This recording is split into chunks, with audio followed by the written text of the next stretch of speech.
So I'm not sure if you're aware, but North Dallas, and when I say North Dallas, I mean Collin County, it's not a good place to live. What? No. So hold that thought. So, what's the point of me telling you that North Dallas is not a good place to live? So that you know realistically what it's like to live here in the area, taking the good with the bad, the negative with the positive. Especially if Collin County and North Dallas is a place where you're thinking and considering moving to. Now, are there exceptions to everything that I'm going to be talking about today? Of course. But just staying in your little bubble and saying to yourself that everything is fine, everything is fine, everything is good here, everything is fine, is just not realistic. And at the very end, I really want to know what you think. Do you think, after everything that I'm going to say today, is Collin County, is North Dallas still a good place to live? So some of the more bigger comments that I've been receiving on my channel lately is, wow, that house is overpriced. This is not California pricing. We don't live in New York. And to kind of combat that, I want to kind of talk a little bit about the affordability. And here's a little bit of information on the affordability of North Dallas and specifically Collin County. This is from the Texas Real Estate Research Center. If you look at this index, we're looking at consumers that are going to be putting 20% down on their mortgage, and 1/4 of their income is going to go towards their housing. If the value's at 1, that means that it's affordable. If the value's at 2.5, that means it's really, really affordable.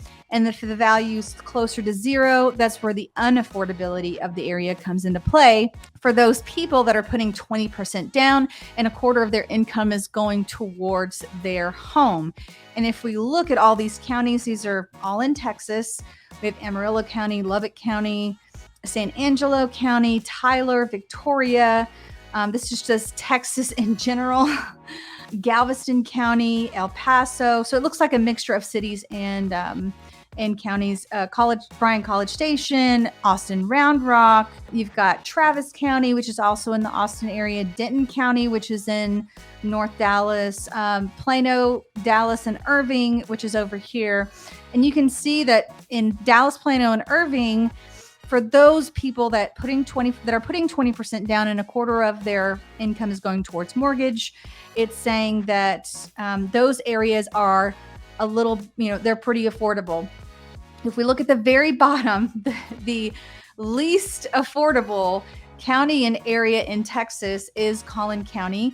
And that kind of holds true for most of it. Now, I will say, if you look at income earners that are putting down, or we're using 35% of their income, so 35% of their income is going towards housing, you can see the affordability creeps up everywhere along the graph. Now, this is only for people putting 20% down. Now, if we look at people putting less down, it kind of goes the same route. I looked at every graph, and even those putting 5% down with 1/4 of their income going towards housing, Collin County was still unaffordable. So this other graph here is something that I wanted to share with you. If we look at kind of the trend over the last several years, so back in, let's just say January of 2012, let's just say a house was $190,000. The median home price, in Collin County was $190,000. And that has obviously grown. This is where the big jump was from January 2021 to July 2021. And then it shot up again. So we can see where I thought was the peak. It was right at 450. And then it shot up even more. June of 22 to 575. We've come back down a little bit to, $400,000 and $500,000, but still $500,000. Most people cannot afford a $500,000 property, especially those that are first-time buyers. They're not necessarily looking at $500,000. They're probably looking closer to maybe $200,000, $300,000, $400,000. And if they're a single person, forget it. Like, you cannot afford, unless you're, I just can't, I won't say forget it, because there are the exceptions to the rule. There are some single people making some great money out there, but I would say a majority of people aren't going to be making enough to necessarily afford to live in Collin County. Now, if we look at housing here today, let's take a quick look at the MLS and see what we can get for our money today in Collin County. All right, so I want to see all the single family homes active coming soon in Collin County that are anywhere from 0 to 300,000 in price. There are 83 single family homes. Now, I don't want apartments, half duplexes, condos. I don't want a high rise, which is not really a high rise in McKinney. Don't want manufactured, any of this stuff. Okay, so now we're up to down to 73. Let's see what the results kind of look like, and let's kind of see where they're located. So if we look at price, the cheapest, the cheapest homes in Collin County, it looks like we have it in Farmersville for $135,000. This beauty can be yours, right? It's sitting on a third of an acre, but it looks almost like a tear down 1955 build. It looks almost abandoned, yeah. So lots of issues. Still a third of an acre in Farmersville, not too bad. Princeton, they put this as a single family home, but this does not look like a single family home. It looks like a shed or a double wide of some sort. Yeah, it's hard to tell what all this mess is. Okay. All right, we've got a house in Josephine. All right, Josephine, for those of you that aren't familiar, Josephine is on the east side of Lake Lavon. So if for perspective purposes, here is McKinney, then you have Allen, and you have Lucas, and there's Lake Lavon. And then Josephine is way, way, way over here. Josephine, Nevada, all of these areas over here are obviously more affordable. They are kind of out in the middle of nowhere. So that's more or less what you're looking at when you look at that specific area. So that wasn't too bad. That's probably the best one. Princeton, $190,000. Looks okay. Not really. So let's see if we can get anything else decent. That's definitely not a single family home. That's a double wide. This one's cute. Let's see. That's a cute little house in Princeton. 768 square feet. But it's on a third of an acre. It's in Princeton. So there's some decent small options. This one's not too bad. 1,000 square feet. This one looks kind of cute too. Oh, this is new build. Looks like, yeah, new construction. So you can get new construction in Princeton, about 1,000 square feet for just over 200,000. Another new construction. It looks like Princeton is the winner. So if we look at the map here, this is really what I want to hone in on. Let me share. So if you look at the map, Collin County kind of encompasses Plano, and it kind of goes over here and then up this way, and then down towards Frisco, Prosper. It kind of splits in between Carrollton here.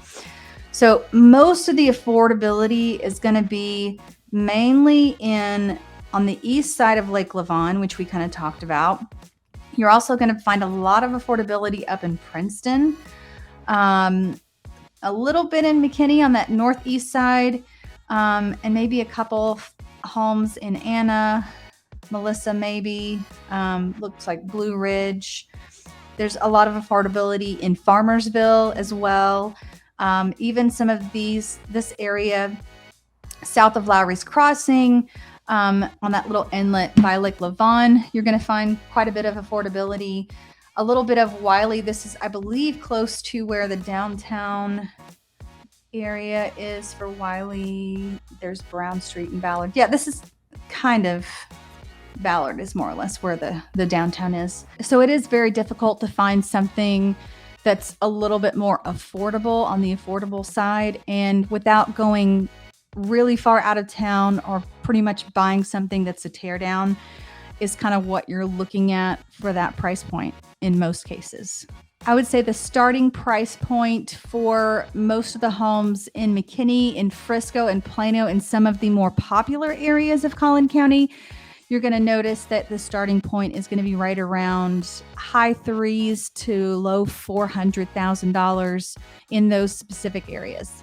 All right, so if we look at land, this is just on MLS. There are other search engines, but I want to look at all the active land and improved, unimproved. Let's look at Collin County. And let's say I don't want to spend more than $100,000 for land. There are only 14 matches for land, and it looks like a majority of them are in those affordable areas that we mentioned earlier. So on the east side of Lake Lavon, Farmersville, up in Blue Ridge here, there's some pockets of land under 100,000. There's this rare one over here in kind of that North Dallas Plano border area on the south side of Collin County. But other than that, we only have 14 options to choose from when it comes to land. So, and that's for under $100,000. And I would say that the biggest increase that I've seen, even on my tax bill, has been the increase in my land value, at least here in McKinney. All right, let's take a look at rents.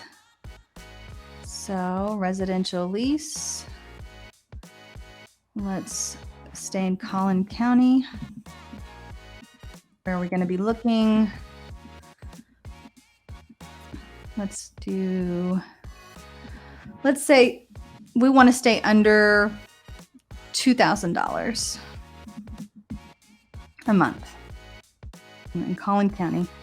Okay, let's do some standards. So most people are going to want 3 beds or more and 2 or more baths.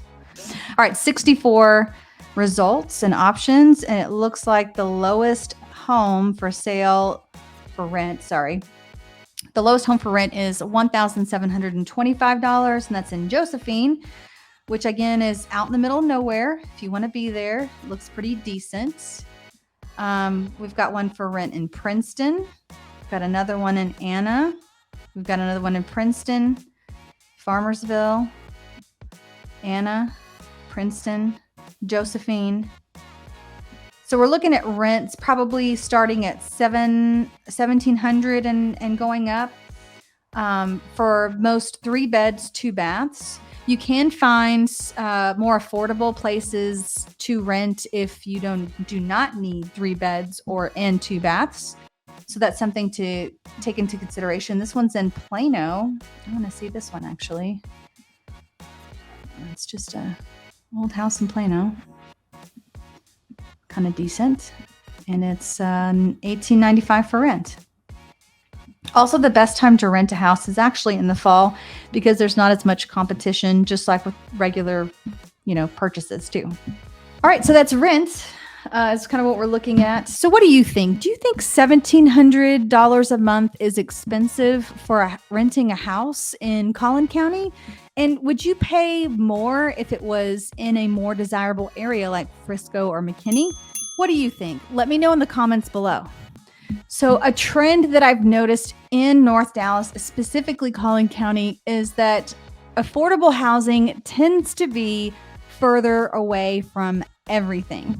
So let's take a look at a couple of commutes as examples. All right, so the first commute we're going to look at is Princeton all the way to downtown Dallas. Now, if we depart at 8 a.m. on a Wednesday morning, your commute is going to be anywhere from an hour and 5 minutes to an hour and 50 minutes, which is a big variance, right? So anywhere from an hour to 2 hour of a commute, depending on what time you leave, how early you get there, and so on. Now, if we're looking at, let's just say that we move to Blue Ridge because it's a little bit more affordable. We want to be away from people. We move to Blue Ridge, but we work in downtown. Same commute time there, anywhere from an hour and 5 to an hour and 50. And then obviously if you take the toll roads, it's actually a little bit longer for that commute. So if there's an accident, this would be kind of your alternate route here. So let's just say that you live in Blue Ridge, but you work at Toyota. Your commute is going to be typically 40 minutes to an hour, which is not terrible, but still it's an hour commute. So I guess that's kind of the price that you have to pay if you are willing to drive or willing to live further outside of town or wanting to get that affordability. So another reason why North Dallas, specifically Collin County, is not a great place to live are the taxes. Wait, no, Collin County actually has cheaper taxes and tax rates than some of the neighboring counties like Dallas or Denton. So keep that in mind, unless we're talking about Anna and we are all in the mud taxes up there in Van Alstyne or anything up that 75 corridor. Expect your tax rate in Collin County to actually be lower. Typically how it works is the lower the tax rate, the higher the prices. The lower the prices, the higher the tax rate is kind of typically how it works. And if you want to know more about taxes in Texas and how to calculate them and all the nuances, you'll want to watch this video. I think it's over here somewhere. So the real next reason that things aren't so great here in Collin County would have to be all of the tolls. And you've heard me talk about this before if you've watched some of my other videos. So we're going to talk a little bit about where these toll roads are and how much you could possibly be spending as you're driving on them. All right, so first let's take a look at where they are. So we have the Sam Rayburn Tollway, which is commonly known as 121, and it is a toll road all the way from Fairview all the way down, I believe once you get to Capel, it stops being a toll road. So after you get to that Capel area, it actually changes just to a regular highway, and it's Highway 121.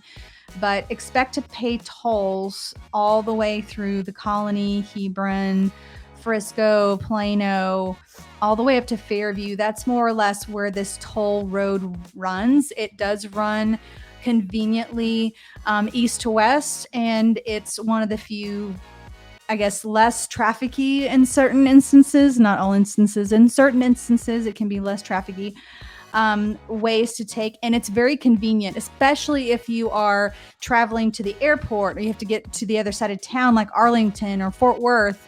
It is definitely a direction that your Google Maps will take you in. The other toll road is called the Dallas North Tollway, named appropriately because it starts right here north of the heart of Dallas, up through Oak Lawn, Highland Park, University Park, all the way up through Addison, all the way up through Plano, all the way up through Frisco, and they're actually going to be extending it up to Prosper and on through to Salina as well. So they are constructing this all the way up. It is a toll road, and it does get a little bit more congested the closer you get to downtown Dallas. I feel like the lanes on the toll road get a little bit narrower as you get closer into downtown, where everything's a little bit more jam-packed in and closer together. So let's say that I live in North McKinney, which is where I'm at right now in my office, and I'm going to drive all the way to the International Airport, which is in between Dallas and Fort Worth. It's going to take me about 38 minutes with all the tolls, and I'm going to be taking the Dallas North Tollway as well as 121. All of the tolls added together just one way are $4.58, and you can kind of see it right there. So $4.58 for my tolls just to get to the airport. Let's do downtown Dallas. Actually, let's go from Frisco to downtown Dallas because that is a popular question I get asked a lot. So if you're driving from Frisco all the way to downtown Dallas, you're looking to spend about $4.93. So if we take $4.93, we multiply that by 2. That's 2 ways. Let's say that you're driving from Frisco to downtown for work. That's $1.86 every day. And let's say that you, out of the 365 days, you work 345 days. So let's just say 345 days out of the year. That's $3,401.70 in tolls alone, just taking the Dallas North Tollway. And that's just for work too. And that's not including any of your lunch trips that you go out on, and you have to get on the tollway to do that too. So another thing that really makes Collin County not a great place to live is the fact that there's lots of traffic, especially on Highway 380. And just to kind of give you an idea of where this is located, if you want to look on the map really quick, 380 is the highway that connects Denton to McKinney, and it connects McKinney all the way to Greenville. So anything that's being built north of Highway 380, you'll notice there's no other roads north of this area that goes east to west. That's a huge problem for the area, for the infrastructure. Not only that, is there's construction right now on 380 that makes it a beast to travel. And definitely during rush hour times, 5 o'clock, 8 o'clock, even sometimes right after school, it is just a nightmare to be out there or to try to get on that road and onto a different part of town. Now, I will say that there are other routes and there are other ways to get around on some of those 2-lane roads. However, I will say that it is just a complete mess, especially if there is only one way to get you in and out into certain areas, especially if you're traveling to Denton, or especially if you're traveling into Princeton or out of Princeton to get to work. It can be just a nightmare, just a complete mess because they haven't expanded the roads. The infrastructure is definitely not in those areas. And any development north of 380, which would be over here in Savannah, there's lots of development right here north of the Dallas North Tollway. There's lots of development happening up in Prosper. And then there's all this in North McKinney as well. So there's not very good infrastructure up here. A lot of these roads are going to be 2-lane. I know they're doing a lot of construction on Custer, trying to widen that area because of the golf club, and then also because Mustang Lakes, which is a master plan community, is being built over here, which they're trying to widen this. It's just 2-lane both ways. The same issue they're having over here with Lake Forest. They're widening this road here because of all of the construction on this side with Painted Tree, and then Irwin Farms is also still growing and developing.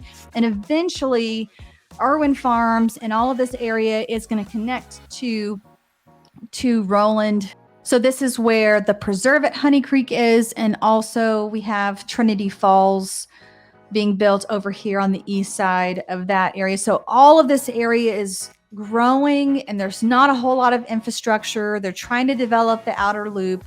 They're trying to work with TxDOT.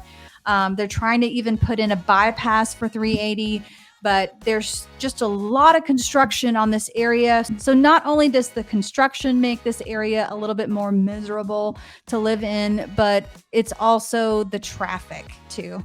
So what do you guys think? Do you think that Collin County is a no good, awful place to live now? Or do you think that now knowing all of these things that you're a little bit more aware and you can make a better decision to see if this is the right place for you and your family? Let me know in the comments below. I really want to hear from you. And if you want to connect with me or book a call, all that information is in the description below. Thank you guys so much for watching, and we'll see you on the next video.